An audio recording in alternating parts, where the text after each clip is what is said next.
बिस्मिल्लाहिर्रहमानिर्रहीम। अस्सलाम वालेकुम। उम्मीद है आप सब खैरियत से होंगे। आज मैं आपके साथ MGT 301 प्रिंसिपल्स ऑफ मार्केटिंग के मिड टर्म का करंट पेपर शेयर करूंगी। ये 19 जून 2023 का मिड टर्म का करंट पेपर है। इसको देख के आपको आइडिया हो जाएगा कि आपका पेपर किस टाइप का आएगा, किस तरह के क्वेश्चंस आएंगे और नंबर्स की क्या सेटिंग होगी। सेकंड इंपॉर्टेंट बात ये कि मैं साथ में आपको वो इंपॉर्टेंट टिप्स भी बताऊंगी कि जिनको फॉलो करके आप अपना इस सब्जेक्ट में अच्छा CGPA मेंटेन रख सकती हैं। क्योंकि मैंने बेतहाशा लोगों से, अभी तक जितने भी लोगों से मेरा सामना हुआ है, उन सबसे यही सुना है कि ये सब्जेक्ट बहुत ही मुश्किल है।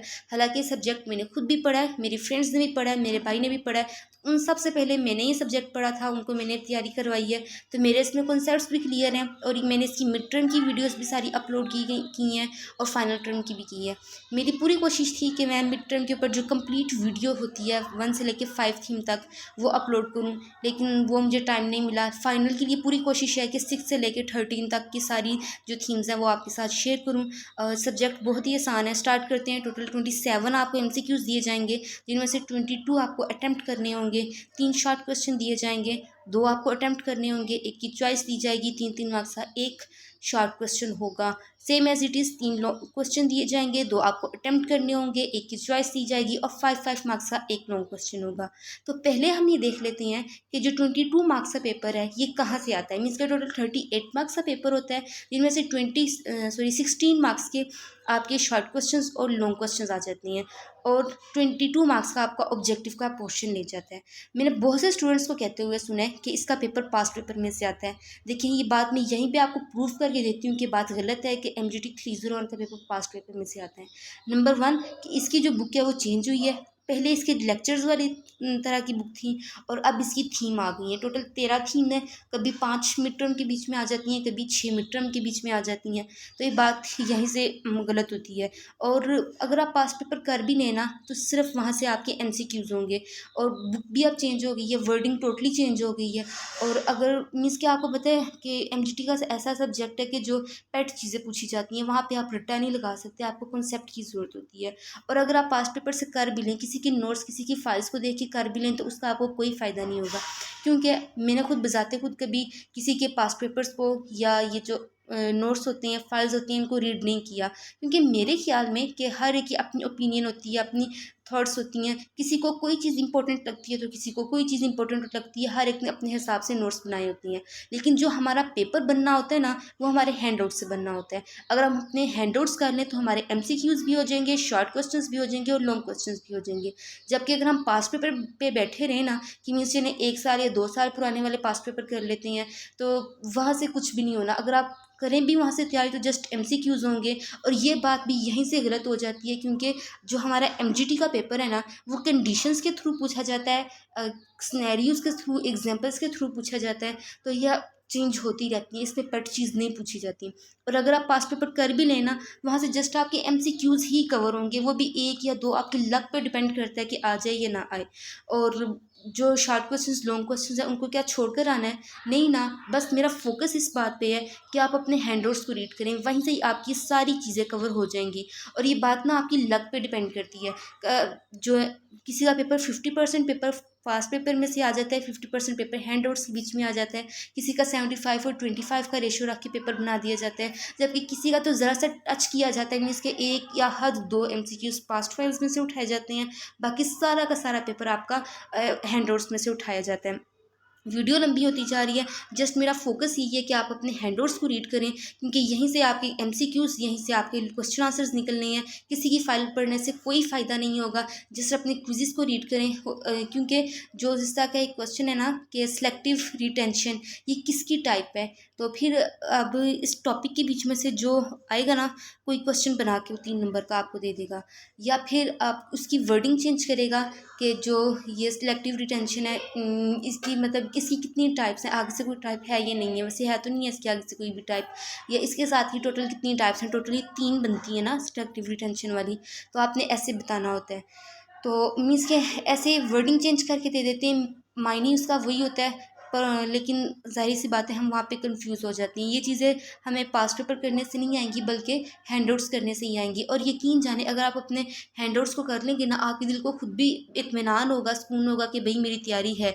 नहीं तो फिर आप ऐसे ही बैठे रहेंगे कि बस मैंने पास्ट पेपर में से कर लिया, अल्लाह के हवाले पेपर आए या फिर ना आए। जस्ट अपने हैंडआउट्स को रीड करें और यकीन जाने अगर आप अपने क्विज़ को कर लेंगे ना, क्विज़ 1 क्विज़ 2, कुछ सब्जेक्ट्स के क्विज़ नहीं आए अभी तक, लेकिन एमजीटी के आ चुके हैं, एमजीटी 301 के क्विज़ 1 भी आ चुके हैं, 2 भी आ चुके हैं और असाइनमेंट भी आ चुकी है। मैं जब भी इनकी वीडियोस अपलोड करती हूँ साथ में लाजमी कहती हूँ कि इनका कॉन्सेप्ट यहीं से क्लियर करें, क्योंकि पेपर में इनसे से रिलेटेड क्वेश्चंस आते हैं। अब जिस तरह मैंने आपको सिलेक्टिव टेंशन की एग्जांपल दी है, अब जल्दी जल्दी में क्योंकि वीडियो बना रही हूँ प्रॉपर कॉन्सेप्ट आपको नहीं प्रोवाइड कर सकी, इसके लिए माजरत खा हूँ। लेकिन बात मेरी यकीनन आपको समझ आ रही होगी कि 25 to 30% पेपर आपका यहीं से आता है। अभी मैंने कल वीडियो बनाई MGT 501 की, उसमें 3 पेपर्स शेयर किए। यकीन जाने हर पेपर के बीच में क्वेश्चन भी असाइनमेंट के क्वेश्चन से रिलेट करता था, और जो MCQs की मैंने 2 वीडियोस उनके साथ शेयर की थी तो वो भी साथ में क्वेश्चन उससे भी मिलते जुलते थे।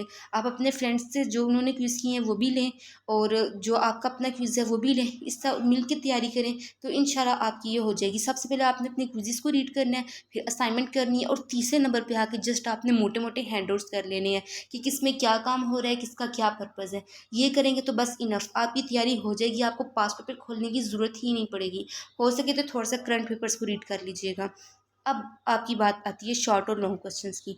इधर भी ना एक ट्रिक यूज़ होती है कि जो एक्सप्लेनेशन वाले क्वेश्चंस हैं वो नहीं पूछे जाते हैं, जो ज़्यादा जिसमें डिटेल होती है वाले क्वेश्चन नहीं पूछे जाते, या तो डिफरेंस वाले क्वेश्चन पूछे जाते हैं, एग्जांपल्स वाले, टाइप्स वाले, बुलेट पॉइंट्स वाले क्वेश्चंस पूछे जाते हैं। तो आपने इसके हिसाब से तैयारी करनी है। ये चीज़ ध्यान में रखिएगा कि किसकी कौन सी टाइप है, कौन सा क्वेश्चन किसकी कौन सी टाइप है, एग्जाम्पल्स क्या हैं किसी की, इसकी वर्किंग क्या हो रही है। बस ये मोटी मोटी चीज़ें सी याद रखिएगा, कॉन्सेप्ट बस ले लीजिएगा।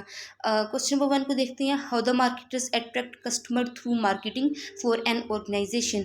अगर मैं आपसे अभी की बात करूँ ना, MGT 502 ठीक है, उसके बीच में एक क्वेश्चन मेरी एक फ्रेंड के साथ का मैच होता था और एक क्वेश्चन दूसरी फ्रेंड के साथ का। कहने का मतलब ये है कि टोटल 25 या 35 40 क्वेश्चन की लिस्ट बनाई गई होती है। उसके बीच में कोई वर्डिंग चेंज करते हैं, किसी के पीछे कोई कंडीशन लगा देते हैं, किसी के साथ एग्जाम्पल लगा देते हैं और कहते हैं इसके तनाजुर में इसकी वजाहत करें। अगर तो आपको पास कॉन्सेप्ट होगा तो आप बता देंगे, अगर कॉन्सेप्ट नहीं होगा, अगर आप पास्ट पेपर से आपने याद किया होगा तो आपको समझ नहीं आएगी। जस्ट मोटा मोटा ही कर लें, लेकिन हैंडआउट से करें। अगर आप ये कर लेंगे ना, आप पेपर करने के बाद आके असल में मुझे दुआएं देंगे कि वाकई इस बंदी ने हमारा भला कर दिया। और मैंने इसकी वीडियोज़ डाली हुई हैं, आपको डिस्क्रिप्शन में लिंक दे दूँगी, वहाँ से आप कर लीजिएगा, ज़्यादा आपका टाइम नहीं लगेगा। ऑनेस्टली स्पीकिंग 1 से 1.5 घंटा इनफ है आपके लिए। आप पुरसकून माहौल में बैठ के इसकी तैयारी करें, आपकी हो जाएगी तैयारी। क्वेश्चन नंबर 2 को देखें। Define selective retention and selective attention और 3 actors of internal public. I think ये 3rd चैप्टर में से आया है और ऐसा हमारे फाइनल टर्म में भी एक टॉपिक आएगा आगे।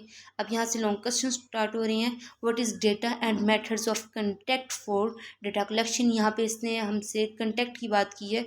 दूसरा जो है कलेक्ट की बात नहीं की। लास्ट क्वेश्चन देखने हैं। Define selling concept and marketing concept. ये जो कॉन्सेप्ट वाले क्वेश्चन है ये लाजमी कीजिएगा। मार्केटिंग कॉन्सेप्ट ये बहुत ज़्यादा रिपीट होते हैं और इनसे ऑब्जेक्टिव भी बहुत ज़्यादा आता है।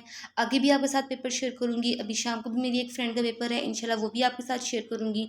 और अगेन चीज़ें सुन लें। सबसे पहले आपने अपने क्विज़ को करना है, फिर असाइनमेंट के क्वेश्चन को करना है, उसके बाद जस्ट हैंडआउट्स को देखने। अगर पास पेपर्स देख सकते हैं तो वेल एंड गुड, अगर नहीं तो बस सही है, ज़्यादा पजल ना हो। मोटा मोटा हैंडआउट्स को करने। टोटल 35 पेजेस तो आपके बन रहे हैं, मीन्स के 5 थीम्स हैं जस्ट आपकी, उन्हीं को ही आपने करना है। उनका लिंक मैं आपको डिस्क्रिप्शन में दे दूँगी। ईजिली आप ये 1 से 1.5 घंटे में कर सकती हैं। 1 घंटा 20 मिनट इनफ होगा। जस्ट अपने आप को पुरसकून माहौल में बैठा के पढ़िएगा। कोई भी मेरी हेल्प चाहिए हो तो लाजमी मुझसे पूछिएगा, इंशाल्लाह मैं आपको लाजमी गाइड करूँगी। और आखिर में एक काम आपने क्या करना है कि जानमाज बचा के 2 नफल पढ़ने हैं, अल्लाह ताला से दुआ करनी है और फिर पेपर देने जाना है। अल्लाह ताला किसी की मेहनत को भी रायगा नहीं जाने देते। और मेरी भी दुआएं आपके साथ हैं, मुझे भी आप अपनी दुआ में याद रखिएगा। और बेस्ट ऑफ लक। अगली वीडियो में मिलती हैं। अल्लाह हाफिज़।